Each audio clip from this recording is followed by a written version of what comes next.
वो दौड़ते हुए पुलिस के पास पहुंचे और जैसे ही इंस्पेक्टर से कुछ कहने ही वाले थे कि इंस्पेक्टर ने कहा, पकड़ के थाने ले चलो उस भिखारी को। मैडम आप घर जाइए, ये पुलिस का मामला है। मुख्तार भाई के भाई पर हमला किया है इस भिखमंगे ने, इसकी सजा इसे बराबर मिलेगी। मगर इंस्पेक्टर साहब, उसने तो मुझे बचाया है। अभी शिप्रा कुछ कहती तभी उसकी चाची सरला ने उसे बीच में टोकते हुए कहा, एक काम कर, तू भी इसके साथ थाने चली जा, जेल में तोता मैना का खेल खेलती रहना। ऐसा बोलकर सरला शिप्रा का हाथ पकड़कर जबरदस्ती वहां से ले गई। पुलिस वाले ने उस भिखारी को पकड़ लिया, वो भी चुपचाप उनके साथ थाने चला गया। इंस्पेक्टर ने जैसे ही फिर से बेल्ट उठाई, थाने का दरवाजा धड़ाम से खुला। अगर अपनी नौकरी प्यारी है तो रुक जाओ इंस्पेक्टर, तुम जानते हो तुम किसे पकड़ लाए हो। हम सबकी वर्दी उतरवाओगे तुम। चलिए आपको हॉस्पिटल ले चलते हैं, बहुत चोट लगी है आपको। जय हिंद सर। ये भिखारी, इसने मुख्तार भाई के क्या मतलब सर? ये तो उस मंदिर का। कमिश्नर ने अपना मोबाइल निकालकर इंस्पेक्टर को कुछ दिखाया। वो देखते ही इंस्पेक्टर थर थर कांपने लगा। शौर्य राठौड़ ऐसे? माफ कर दीजिए, आप जो कहेंगे मैं मानूंगा। आपने बताया क्यों नहीं? उस मुख्तार की बातों में आ गया मैं। उसने तुरंत उस भिखारी को खोला और अपने जूते से खुद को मारने लगा। मैं ठीक हूँ और हाँ, किसी को पता नहीं चलना चाहिए मैं कौन हूँ। जी। भिखारी शौर्य वहाँ से निकला और वापस मंदिर के सामने जा अपने सर पर चोट वाली जगह थोड़ी मिट्टी रगड़ी और कटोरा लेकर बैठ गया, बिल्कुल चुप। उधर शिप्रा ने अपने घर की बालकनी से उसे देखा तो चौंक पड़ी। वो निकलकर उसके पास गई और कहा, आपको बहुत चोट आ गई मेरे कारण, मुझे माफ कर दीजिए, आप घर चलिए मेरे साथ। शौर्य ने कुछ नहीं कहा और चुपचाप उसके साथ उठकर चल दिया। जैसे ही वो लोग घर के दरवाजे पर पहुँचे, चाची सरला ने रास्ता रोक लिया। इस बदबूदार भिखारी को अंदर लाई तो तेरा सर होगा और मेरी जूती। इन सब का कारण तू है शिप्रा। किसने कहा था उस मुख्तार के भाई को झापड़ मारने को? चाची, जान बचाई है उसने मेरी। शोर शराबा सुनकर पूरा परिवार दौड़ा दौड़ा गेट पर आया। वहाँ का नजारा देखकर दादाजी दंग रह गए थे। सरला चाची बोले जा रही थी। अभी सरला आगे कुछ कहती कि दादाजी गरजे, सरला बस बहुत हुआ। उसकी जगह तेरी बेटी होती तो क्या तू उसका ब्याह उस गुंडे से कर देती? शिप्रा ने जो किया वो सही किया। अगर तुम्हें कोई दिक्कत है तो तुम घर छोड़कर जा सकती हो। इसे मॉल ले जाओ और इसके लिए कुछ अच्छे साफ कपड़े खरीदवा दो। सब ये सुनकर सन्न रह गए। सरला चाची चुपचाप अंदर चली गईं। दादाजी ने शिप्रा से उस भिखारी की चोट पर दावा लगाने को कहा और अपने पोते राहुल से कहा, जी दादाजी। थोड़ी ही देर बाद राहुल उस भिखारी शौर्य को बाइक पर बैठाकर मॉल ले गया। पहले तो वहाँ मॉल के गेट पर ही गार्ड ने भिखारी को देखते ही उसे रोक दिया, मगर फिर ये जानकर कि राहुल किस परिवार से है, उसे उस भिखारी के साथ अंदर जाने दिया। अंदर पहुंचकर राहुल ने उसे कुछ कपड़े दिलवाए और चेंजिंग रूम की तरफ ले गया। ये देखो, इसके अंदर जाकर तुम ये कपड़े पहनकर देख। और बात करते करते दरवाजा खोलकर देखते हुए अचानक राहुल की बोलती बंद हो गई। उसने जैसे ही एक दरवाजा खोला, अंदर से किसी लड़की के चीखने की आवाज आई, बचाओ। राहुल ने झट से सॉरी बोलकर दरवाजा बंद किया। वो लड़की दरवाजा बिना लॉक किए ही चेंज कर रही थी। उसने पीछे पलट कर देखा, भिखारी शौर्य किसी चेंजिंग रूम में घुस चुका था। राहुल वहाँ से बाहर आया। तभी एक हट्टे कट्टे पहलवान टाइप लड़के ने उसका रास्ता रोकते हुए कहा, क्यों बे, मेरी गर्लफ्रेंड का एमएस बनाता है? चुप, बिल्कुल चुप। कान पकड़ के मेरी गर्लफ्रेंड के सामने मुर्गा बन और कुकड़ू कू सॉरी बोल। क्या? वो दरवाजा अंदर से लॉक नहीं था। मैं सॉरी नहीं बोलूंगा, मेरी गलती नहीं है। तो ये ले। ऐसा बोलकर उस लड़के ने राहुल को मारने के लिए हाथ उठाया ही था कि किसी ने उसका हाथ पकड़ लिया। उसने पीछे पलटकर देखा तो चौंक पड़ा। है भिखारी मॉल में? तू अंदर कैसे आया बे? और रुक, तूने मेरा हाथ कैसे पकड़ा बे, सड़े हुए अंडे? ये तूने क्या किया हरामजादे? सलीम डॉन के भाई को मारता है। अब देख मैं क्या करता हूँ। ऐसा बोलकर वो शौर्य पर झपटा, मगर शौर्य ने उसकी कलाई को कुछ ऐसे घुमाया कि वो वहीं दर्द के मारे बैठ गया। कट की आवाज के साथ उसकी कलाई जाम हो गई थी। उसने फोन निकाला और शहर के नामी गुंडे सलीम भाई को कॉल किया। सलीम का नाम सुनते ही उस मॉल में अफरा तफरी मच गई। सब वहाँ से भागने लगे, मगर शौर्य वैसे ही वहीं खड़ा रहा। सलीम भाई, एक भिखमंगे ने मुझ पर हाथ उठाया, उसको ऊपर उठाने का है। शौर्य चुपचाप वहाँ खड़ा रहा। राहुल की तो टांगे कांप रही थी। वो पसीने में नहा गया था। थोड़ी ही देर बाद वहाँ गुंडों से भरी गाड़ी आई और उसमें से उतरा खूंखार डॉन सलीम। आते ही उसने एक फायर किया और उसके गुंडों ने वहां घुसते ही शौर्य पर हमला कर दिया। मगर फिर वहां का सीन देखकर उन सब की आंखें बाहर निकल आई। 10 सेकंड में 10 गुंडे वहां जमीन पर पड़े धूल चाट रहे थे। सलीम भाई को अपनी आंखों पर भरोसा नहीं हुआ। वो उस भिखारी शौर्य के पास गया और कहा, तेरी हिम्मत कैसे हुई बे मेरे आदमियों पर हाथ उठाने की? नहीं नहीं नहीं, मैं तुझे मारकर अपने हाथ गंदे नहीं करूंगा। मैं तो इस लड़के को 6 इंच छोटा करूंगा। ऐसा बोलकर उसने वहीं खड़े राहुल को पकड़ लिया और उसकी गर्दन पर चाकू रख दिया। मगर तभी जो हुआ वो देखकर राहुल को अपनी आंखों पर भरोसा नहीं हुआ। अब तक जिस भिखारी जीजा को वो गूंगा समझता था वो बोला, सलीम, मुझे तुमसे कुछ बात करनी है। मुझसे तू बात करेगा? तुझ जैसे भिखमंगे पर मैं थूकूं भी नहीं। नहीं सुनेगा तो तेरा ही नुकसान होगा। सलीम ने कुछ सोचा और कहा, अच्छा ठीक है, बोल। ऐसे नहीं, तेरे कान में। अबे ओए, खेल चल रहा है क्या इधर? ये लड़का तो गया, उसके बाद कुछ हुआ तो उसका जिम्मेदार मैं नहीं होऊंगा। सलीम सोच में पड़ गया, फिर बोला, ठीक है, आप बोल कान में। भिखारी शौर्य उसके पास गया और उसके कान में कुछ कहा। वो बात सुनते ही सलीम के हाथ पैर सुन्न हो गए। राहुल उसके हाथ से छूट गया। वो अपने भाई की तरफ मुड़ा और कहा, जावेद भाई, अपनी गर्लफ्रेंड को बोल इनके सामने मुर्गी बनकर कुकड़ू को सॉरी बोले। ऐसा बोलकर वो डर के मारे वहीं बेहोश हो गया। सब ये नजारा देखकर हैरान थे। वो हत्ता कट्टा लड़का जावेद, जो अब तक अपने डॉन भाई के नाम पर उछल रहा था, पसीने पसीने हो गया था। शौर्य ने राहुल का हाथ पकड़ा और वहां से निकल गया। बीच रास्ते में राहुल ने उससे पूछा, वो इतना बड़ा डॉन सलीम, क्या कहा तुमने उसके कान में कि वो घबरा गया? शौर्य उसका सवाल सुनकर भी चुप रहा और सामने की तरफ देखता रहा। राहुल ने फिर कहा, देखो अब ये सब नाटक करके कोई फायदा नहीं, मुझे पता है तुम बोल सकते हो। शौर्य ने राहुल के सवाल का जवाब दिए बिना कहा, घर में किसी को भी इस घटना के बारे में मत बताना। क्या मतलब? मैं तुमसे कुछ पूछ रहा हूँ, तुमने ये सब कैसे किया? क्या कहा तुमने उस डॉन को कि वो रोने लगा? वो सब छोड़ो, तुम्हें पता है ना सलीम भी मुख्तार का ही आदमी है। अगर तुमने घर में इस घटना के बारे में बताया तो लोग समझेंगे मुख्तार के लोग तुम्हारे परिवार के पीछे पड़े हैं और फिर तुम्हारा कहीं भी निकलना बंद भी करवा सकते हैं। नहीं, मुझे अपनी आजादी प्यारी है, मैं किसी से कुछ नहीं कहूँगा। जब वो लोग घर पहुंचे तो सबने उसे उन्हीं भिखारी वाले कपड़ों में देखा तो चौंक पड़े। दादाजी राहुल को डांटने लगे। तभी शौर्य बोला, उसकी कोई गलती नहीं है, वहाँ मॉल में मुझे घुसने ही नहीं दिया। वैसे भी मैं अच्छे कपड़े पहनूंगा तो कोई मुझे भीख नहीं देगा। भिखारी जमाई शौर्य को बोलता देखकर राहुल को छोड़कर बाकी सारे लोग हैरान रह गए। शिप्रा ने चौंक कर पूछा, तुम बोल सकते हो?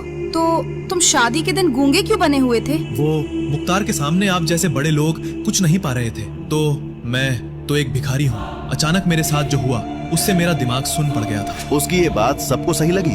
आखिर एक भिखारी मुख्तार जैसे डॉन के सामने क्या बोल सकता था? तभी दादाजी बोले, ठीक है, सारा शहर जान चुका है शिप्रा की शादी तुम जैसे भिखारी से हुई है। हम तुम्हें मंदिर में भीख मांगने के लिए नहीं छोड़ सकते। तुम यही रहोगे, हमारे नौकरों के कुछ पुराने कपड़े होंगे, तुम वही पहन लो। ये सब सुनकर शिप्रा की माँ और चाची ने बुरा सा मुंह बना लिया। मगर पिताजी, ये भिखारी हमारे घर में। जब तक शिप्रा तलाक के लिए मान नहीं जाती, हमें ये करना ही होगा। ये नौकरों के साथ रहेगा, बाहर किसी को कुछ पता नहीं चलना चाहिए। दादाजी की बात सबको माननी ही पड़ी। वो भिखारी हस्बैंड शौर्य वही शिप्रा के घर के नौकरों के कमरे में रहने चला गया। अगली ही सुबह शिप्रा अपने फोन पर पैनिक होकर किसी से बात करते हुए निकली। नहीं अनिश, तुम ऐसा नहीं कर सकते।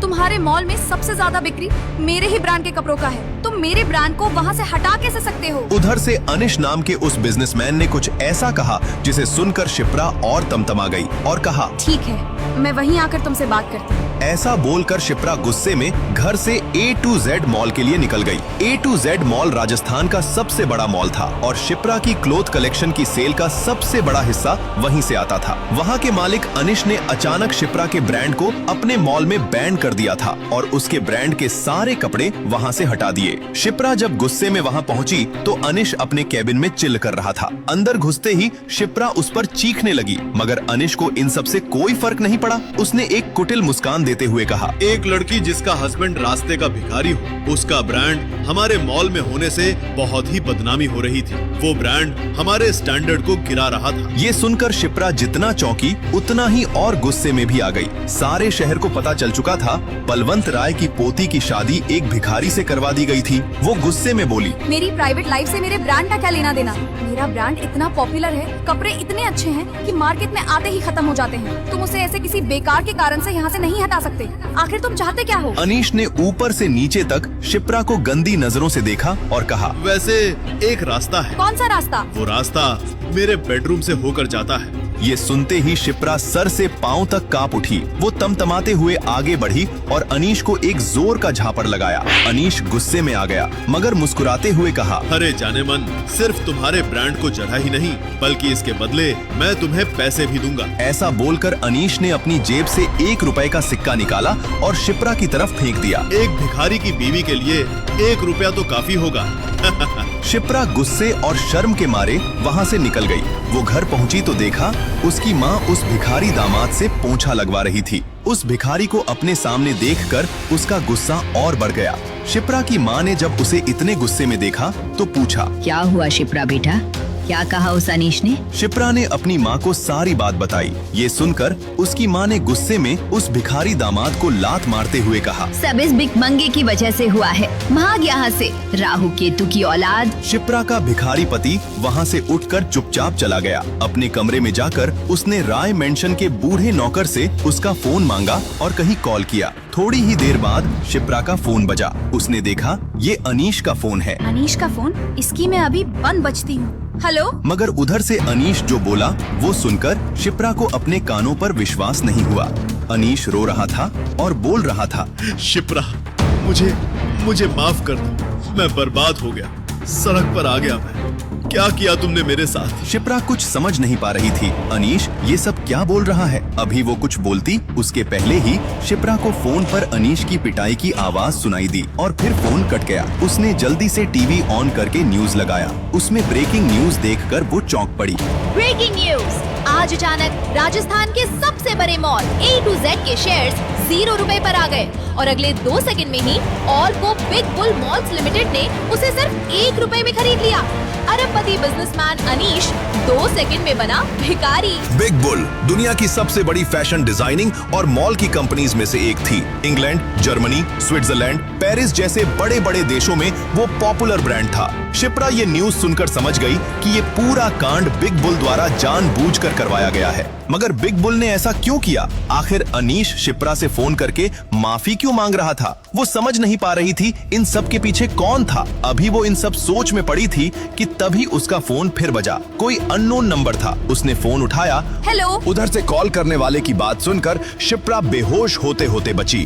शिप्रा मैम, बिग बुल आपके क्लॉथ ब्रांड में 100 करोड़ रुपए लगाना चाहती है। साथ ही बिग बुल के दुनिया भर के आउटलेट में आपके ब्रांड के कपड़े लगाए जाएंगे। आप बिग बुल के ऑफिस आकर कॉन्ट्रैक्ट साइन कर लीजिए। शिप्रा ये सुनकर खुशी से पागल हो गई, मगर अब वो और ज्यादा कंफ्यूज हो रही थी। ये तो पक्का कोई करवा रहा है, मगर कौन और क्यों?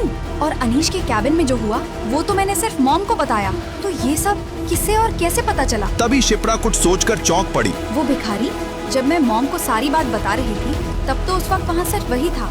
ओह, मैं भी क्या सोच रही हूँ। वो भिखारी है, वो ये सब नहीं कर सकता, मगर कौन? घर में जब सबने ये न्यूज सुनी तो सबकी खुशी का ठिकाना नहीं रहा। पिछले कुछ दिनों में ये पहली खुशी की बात घर में आई थी, और वो भी ऐसी खुशी जो किसी ने सपने में भी नहीं सोचा था। दादाजी ने ऐलान किया, शिप्रा के इस अचीवमेंट के लिए आज शाम में हमारी तरफ से पार्टी। सभी पार्टी की तैयारी में लग गए। दादाजी अपने कमरे में पहुँचे ही थे कि तभी दादाजी के फोन की घंटी बजी। उस पर लिखा नाम देखकर उनका चेहरा पीला पड़ गया। मुख्तार ने फिर फोन किया था। उन्होंने डरते डरते फोन उठाया तो दूसरी तरफ से मुख्तार बोला, बलवंत राय, कैसा लग रहा है एक भिखारी को दामाद बनाकर? तुम क्या चाहते हो? एक तो तुमने शिप्रा की शादी जबरदस्ती उस भिखारी से करवा दी, उसके बाद भी तुम्हारे उस गुंडे भाई ने फिर से मेरी पोती को छेड़ा। हमने दर्द दिया है, हम ही दवा देंगे। अपनी पोती को बोलो मेरे भाई पर से केस वापस ले ले, फिर कोई तुम्हारी फैमिली को कभी परेशान नहीं करेगा। एक काम कर, आधे घंटे में मुझे होटल राजकमल में मिलो, मैं बताता हूँ क्या करना है। ये सब बातें सुनकर राय फैमिली में अफरा तफरी मच गई। पता नहीं मुख्तार नाम का वो गुंडा अब क्या करने वाला था।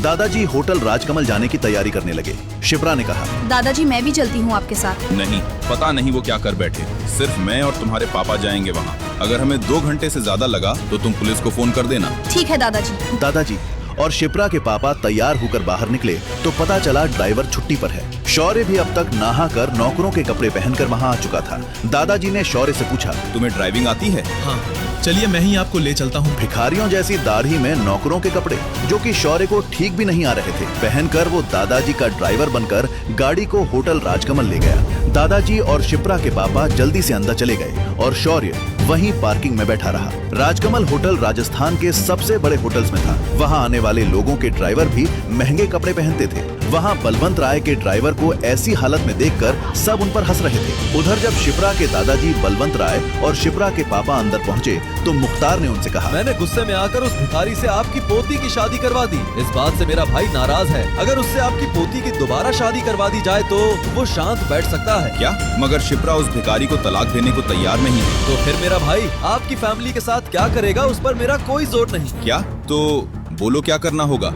मेरी पोती और तुम्हारे गुंडे भाई के चलते हमारे पूरे परिवार की जान पर बनाई है। अगर वो भिखारी ही इस दुनिया में ना रहे तो? हाँ, ये सही है। मैं उसे अभी बुलाता हूँ। तुरंत मुख्तार का एक आदमी शौर्य को बुलाने चला गया। जब वो आदमी शौर्य को लेकर होटल के गेट पर पहुंचा तो गार्ड ने उसे रोकते हुए कहा, ए रुक, इस भिखारी को अंदर कहाँ लेकर जा रहा है? सड़क का ढाबा समझ लिया है क्या? अबे हट, ज्यादा बड़बड़ की तो 1 सेकंड के अंदर तेरी लाश यहाँ मिलेगी। शोर शराबा सुनकर 4 मुस्टंडे हट्टे कट्टे गार्ड वहाँ पहुँच गए और उस गुंडे को पकड़ लिया। तभी भिखारी शौर्य बोला, मुख्तार डॉन ने बुलाया है मुझे अंदर। मुख्तार का नाम सुनकर उन सब ने अपना हाथ नीचे कर लिया। वो डर के मारे कांपने लगे और एक तरफ हट गए। गुंडा शौर्य को लेकर अंदर गया। पूरा होटल एक भिखारी को वहाँ देखकर हैरान था। मुख्तार का आदमी शौर्य को लेकर उस कमरे में पहुंचा। वहाँ बलवंत राय और शिप्रा के पापा पहले से तैयार बैठे थे। जैसे ही भिखारी शौर्य अंदर घुसा, बलवंत राय और शिप्रा के पापा तेजी से उठे और हड़बड़ाकर कहा, अब ये भिखारी तुम्हारे हवाले, जो करना है इसके साथ करो। ऐसा बोलकर वो दोनों बाहर से दरवाजा बंद करके वहाँ से भाग गए। अंदर अब बस मुख्तार और शौर्य थे। मुख्तार ने अपनी बंदूक निकालकर शौर्य के सर पर रख दिया। भिखारी होकर अमीरों के पैसे पर ऐश करना चाहता है? चल तुझे भिखारी की लाइफ से आजादी दिलवाता हूँ। बस एक गोली और तेरे ऐश ही ऐश। और तभी शौर्य बोला। ये देखकर मुख्तार के होश उड़ गए। उसने भी सोचा था ये गुंगा है। शौर्य बोला, साहब मेरी एक अंतिम इच्छा है, वो पूरी कर दो।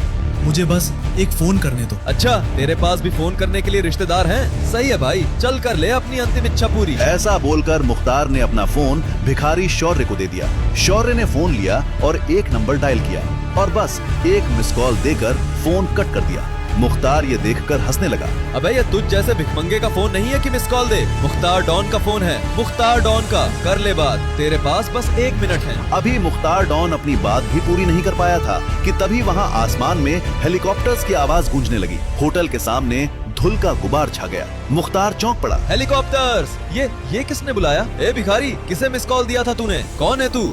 शौर्य अपनी जगह पर खड़ा होकर मुस्कुरा रहा था। क्या सच में वो हेलीकॉप्टर भिखारी शौर्य के लिए आए हैं? क्या सच में शौर्य के मिस कॉल का कोई संबंध है उन हेलीकॉप्टर से? क्या शौर्य जो दिखता है वो है नहीं? कौन है वो? क्यों भिखारी बनकर रहता है? क्यों उसके लिए कमिश्नर से लेकर मुख्यमंत्री तक बिछे रहते हैं? क्या बिग बुल कंपनी का शिप्रा को ऑफर और शौर्य के एक फोन कॉल का कोई संबंध है? सलीम डॉन से मॉल में क्या कहा था उसने कि वो डर के मारे कांपने लगा? क्या शौर्य शिप्रा के दादाजी और उसके पापा से बदला लेगा या नहीं? क्या होने वाला है आगे की कहानी जानने के लिए देखें अगला एपिसोड सिर्फ पॉकेट एफएम के YouTube चैनल पर। और बेगर हस्बैंड के सारे एपिसोड्स को सुनने के लिए डिस्क्रिप्शन में दी लिंक से डाउनलोड करें पॉकेट एफएम ऐप।